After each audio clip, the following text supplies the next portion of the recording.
বাড়িতে কিভাবে রাজস্থানের বিখ্যাত মিষ্টি ঘেভার বানানো যায় তারই একটা সহজ রেসিপি নিয়ে চলে এসেছি। তাহলে চলো বেশি কথা না বাড়িয়ে চলে যাই রেসিপিটা বানানোর দিকে। এখানে আমি একটা মিক্সিং জার নিয়েছি, এর মধ্যে আমি ঘি দিয়ে দিচ্ছি 2 টেবিল চামচ মতো। তোমরা তোমাদের ইচ্ছা অনুযায়ী এর কোয়ান্টিটি বাড়িয়ে বা কমিয়েও নিতে পারো। এবার এর মধ্যে দিয়ে দিচ্ছি কয়েক টুকরো বরফ। এটা তোমরা মিক্সিং ব্লেন্ডারে না দিয়ে হাতেও করতে পারো।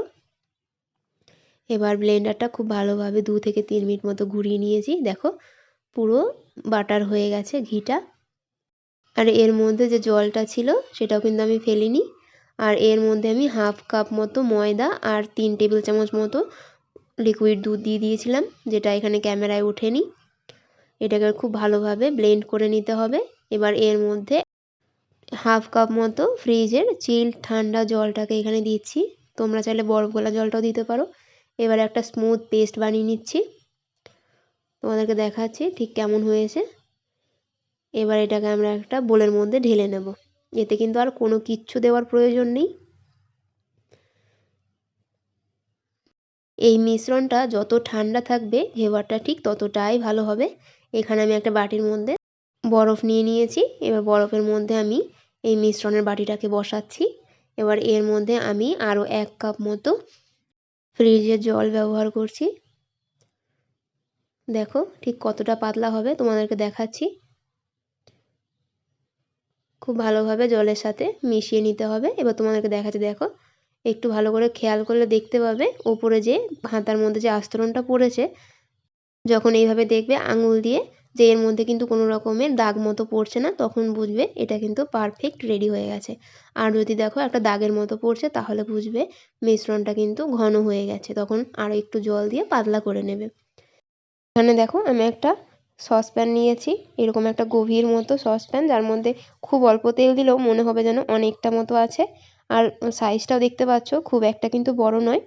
এর মধ্যে তাহলে কোনো আলাদা করে স্ট্যান্ড লাগবে না ঘেভার বানানোর জন্য, এর শেপেই পুরো ঘেভারটা হয়ে যাবে। তেলটাকে খুব ভালো মতো করে গরম করতে হবে। যখন দেখবে তেল থেকে ধোঁয়া ছাড়ছে, ওপর থেকে এইভাবে 1 হাতা মিশ্রণটাকে দিয়ে দিতে হবে।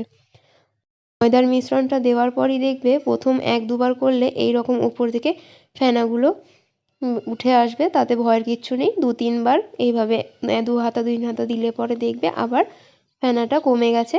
আর এইভাবে একটা ছুরি বা কিছু দিয়ে কাঠি দিয়ে মাঝখানটা গোল করে দিতে হবে। এইভাবে প্রায় আমি 7 থেকে 8 বার এই প্রসেসটা করেছি। তোমাদেরকে দেখাচ্ছি, আমি এখানে ভিডিওটা কাটিনি তোমাদেরকে যাতে খুব ভালোভাবে আমি দেখাতে পারি, তাই দেখো ওপর থেকে জালি জালি কিন্তু পড়তে শুরু করে দিয়েছে। আর তেলটা যদি খুব ভালো গরম না হয় সেক্ষেত্রে কিন্তু ময়দার গোলাটা নিচে গিয়ে বসে যাবে। তাই তেলটাকে আগে খুব ভালো করে গরম করে নিও। যখন দেখবে বেশ ধোঁয়া ছাড়ছে তখন এই প্রসেসটা করো, তাতে দেখবে একটা পারফেক্ট ঘেভার তৈরি হয়েছে। আর এইভাবে মাঝে মাঝে একটা কাঠি হোক বা খুন্তি হোক কিছু দিয়ে গোল গোল করে মাঝখানে একটু নেড়ে দেবে। এইভাবে দেখো প্রায় শেপটা চলে এসেছে, অনেকটাই সাইডে লেগে গেছে।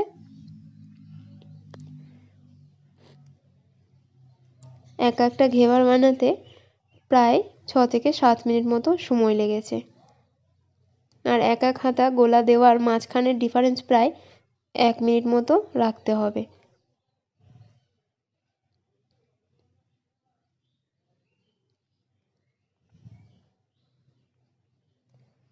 আমি এই মিষ্টিটা বাড়িতে এই প্রথমবার বানালাম, তবে বলছি এই প্রথমবার বানিয়েও একদম পারফেক্ট হয়েছিল আর খেতেও দারুণ হয়েছিল। 5 থেকে 6 মিনিট পরে যখন দেখবে ঘেভারটা কালার হয়ে গেছে, তখন এইভাবে খুন্তি দিয়ে একটু এদিক ওদিকে চাপ দেবে, দেখবে নিজে থেকেই উঠে আসছে।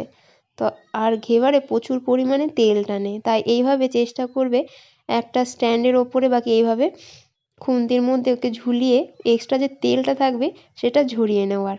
আমি এখানে একটা স্ট্যান্ডের ওপরে রেখে দিলাম যাতে এক্সট্রা তেলটা ঝরে যায়।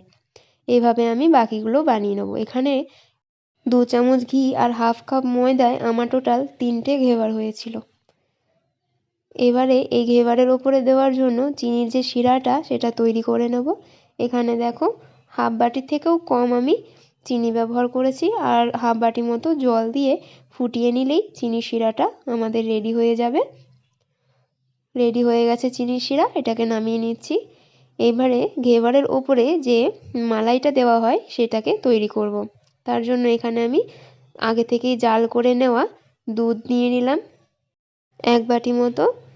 দুধটাকে জাল করে নেব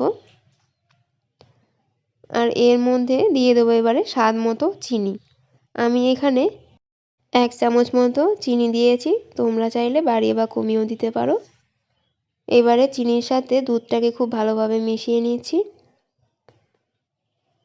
দুধটা যখন ভালোভাবে ফুটে যাবে তখন এর মধ্যে ঘন করার জন্য দিয়ে দেবো হাফ কাপ মতো গুঁড়ো দুধ।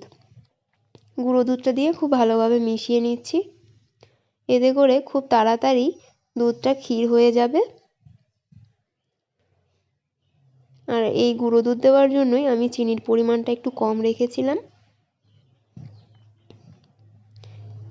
এবারে এর মধ্যে আমি আগে থেকে জাল করে রাখা দুধের সর দিয়ে দিচ্ছি। এতে করে একটু রাবড়ি রাবড়ি ভাব আসবে, খেতেও বেশ ভালো লাগবে। তবে এটা অবশ্যই অপশনাল, থাকলে দিতেও পারো, নাও থাকলে না দিতে পারো, কোনো সমস্যা কিছু নেই।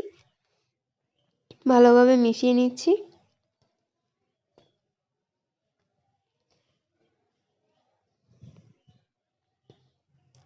রাবড়িটা আমাদের প্রায় রেডি। এর থেকে আর বেশি ঘন করব না, কারণ ঠান্ডা হয়ে গেলে এটা আরও বেশি ঘন হয়ে যাবে। এবারে আমরা যে ঘেভারটা বানিয়েছিলাম ওই ঘেভারটাকে নিয়ে নিচ্ছি। ওপর থেকে দিয়ে দেবো চিনির শিরা। খুব বেশি চিনির শিরা দিও না, তাহলে পরে খুব সহজে এটা মিয়ে যাবে।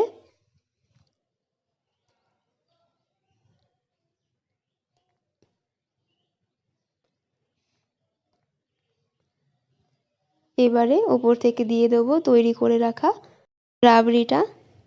রাবড়িটাকে দিয়ে এইভাবে একটু ছড়িয়ে দিচ্ছি পুরো ঘেভারের ওপরে। সত্যি বলছি বন্ধুরা, এটা খেতে এত অসাধারণ হয়েছিল যে এর সাথে কারোই তুলনা করা যায় না।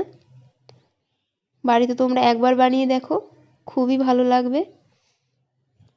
আর ওপরে সাজাবার জন্য আমি কিছু কাজু কুচি আর দিয়ে দেবো কিছু পেস্তা কুচি।